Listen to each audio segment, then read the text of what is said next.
કોઈ હજી કોઈ નહીં બનાવી આવી ગાડી, કોઈ નહીં બનાવી ઓલ ઇન્ડિયામાં કોઈ નહીં બનાવી. વિદેશમાં ખાલી એક જ ગાડી છે જે આ બીજી ધવલભાઈ બનાવે. હા કેમ છે ધવલભાઈ? મજામાં? નામ તો સાંભળ્યું સમુદ્ર ઉતરે કરે હસબન્ડ તમારું.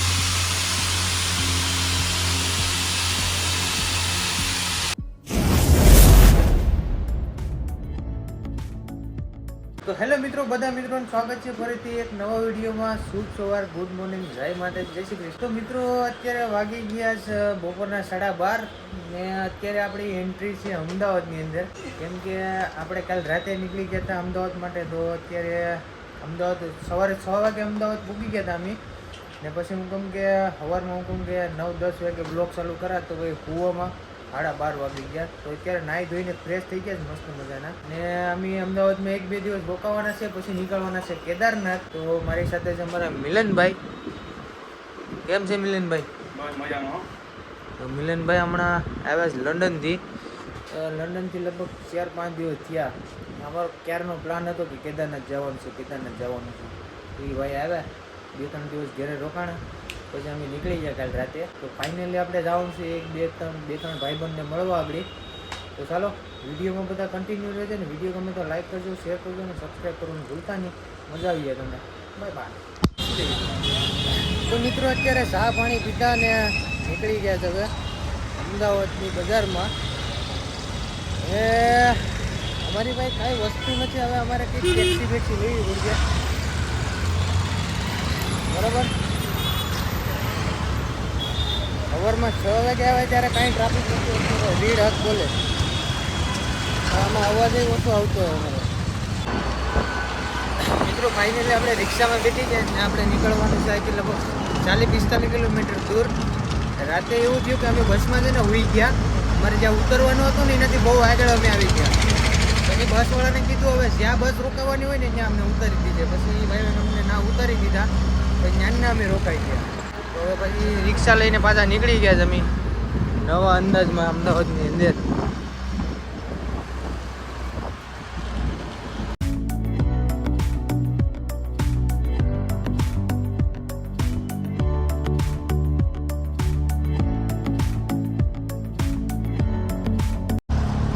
તો મિત્રો આપણી ગાડીમાં ગેસ પૂરો થઈ ગયો તો ગેસ ભરાવી દીધો, પાછા નીકળી ગયા આપણે.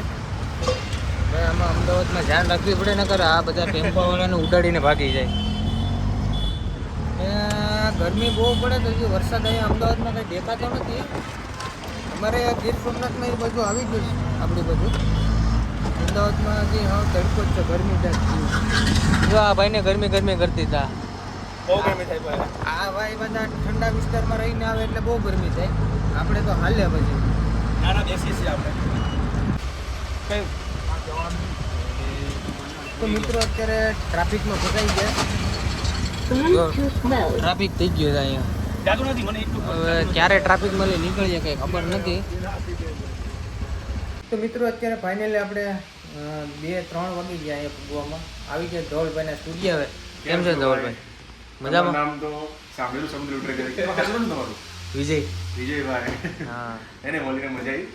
ભાઈને આપણી ગાડી બધી બતાવશું, બાઇક બતાવશું. પણ ભાઈ તો ભાઈનું કામકાજ છે બધું ટાર્ઝન બનાવવાનું, મોટી ગાડીઓ બનાવે. આગળ તમને બતાવીએ કેવી ગાડીઓ તો બનાવીએ, બરાબર. વિડીયોમાં બધા કન્ટિન્યુ રહેજો. તો મિત્રો આ ગાડી બને છે બુગાટી. આ ભાઈનો સ્ટુડિયો છે મોટો, બધી ભાઈના ફોટા બોટા ને બધું છે.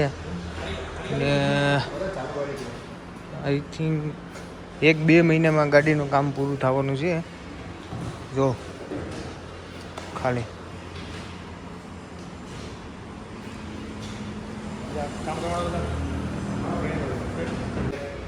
જો મિત્રો આ ગાડી જે છે ને એનું સેમ મોડલ આ બને છે અત્યારે. 1 મહિનો 1.5-2 મહિનામાં બની જાય. કા ભાઈ કીધું કે કામકાજ બહુ જોરથી લઈ લીધું. તો કન્ટિન્યુ એ લોકો આમાં જ અત્યારે ફોકસ કર્યું. બધા માણસોને બધા આમાં જ લાગી પડે. જો આવું સેમ મોડલ બનાવવાનું છે બુગાટી.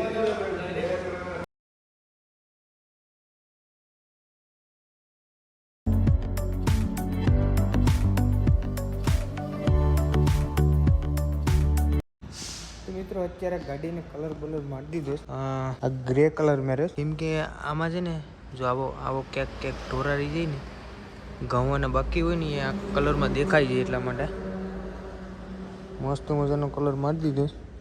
પછી આની માથે પાછું ઓલું અસ્તર પૂટી આવીએ ને કલર આપશો, કલર કલર મારવું પડશે. પછી પાછું ઘઉંવાનું મારવી લો, એને ઘસવાનું હજી ઘસવાનું છે. કમ્પ્લીટ હજી ફિનિશિંગ કરવાની નહીં. હા. ફિનિશિંગ કરી પછી હશે ને માર્કેટમાં એવું કોઈ ગાડી નહીં બનાવી, એવી ગાડી અમે બનાવી. હા ભાઈ જો ભાઈ કોઈ આ હું તમે આવી ગાડી લગભગ કોઈ હજી કોઈ નહીં જ બનાવી આવી ગાડી. કોઈ નહીં કોઈ બનાવી, નથી. ઓલ ઇન્ડિયામાં કોઈ નહીં બનાવી. વિદેશમાં ખાલી એક જ ગાડી છે જે આ બીજી ધવલભાઈ બનાવે. હા બુગાડી કા બુગાટી. તો ભાઈ વાગી ગયા છે સાંજના 6 અને હવે અમે રિટર્ન થઈ ગયા છે. ભાઈ આવે છે અમને મૂકવા. થોડાક આમ શું કહેવાય કે અમને ટેક્સી બેક્સી મળી જાય ને એ બાજુ મૂકી જાય તો અમે નાથી વયા જાય. મારા મિલનભાઈ પાછળ બેઠા છે. ગરમી થાય તો મિલનભાઈ પાછા ઓલા પરેથી આવ્યા ને બરફવાળા વિસ્તારમાંથી એટલે એને ગરમી જ થાય. અહીંયા આપણે ઇન્ડિયામાં તો ગરમી પડે એટલે વાંધો ન આવે. તો હવે રૂમે જાય ને પછી આપણે બધું એડિટિંગને કરવાનું, થોડોક સામાન લેવાનું છે રસ્તામાંથી, થોડોક સામાન લઈ લઈએ, કરીએ પછી બધું તાંતિયા. તો મિત્રો અત્યારે ફાઇનલ આવી ગયા છે આપણે જમવાને. અત્યારે 8 વાગ્યા છે. હવે જવાનું હતું અમારે રૂમે ફ્રેશ થવા માટે. મેં કીધું વરસાદ જેવું વાતાવરણ છે, હવે ફ્રેશ થઈને આવીને વરસાદ આવી જાય ને તો ક્યાં જાઉં, એટલે જમી લઈએ પછી જમીને રૂમે વયા જાય. તો જો ગુજરાતી થાળી મીંગાવી છે આપણે, 1-2 બટકા તો ખાઈ લીધા, એક એક્સ્ટ્રા થાળી મીંગાવી. અમારી જે પૂરું થાય તો એ મળી ઉપાડી ગયું. બરાબર કેમ છે મિલનભાઈ, ભૂખ લાગી કે? સવારમાં 12 વાગે બી ઉઠ્યા હતા અને નાસ્તો કરાવે કે ઓલા પર વહી ગયા ને આ પછી નાસ્તો કર્યો ને હવે આ પછી જમવા બેઠા.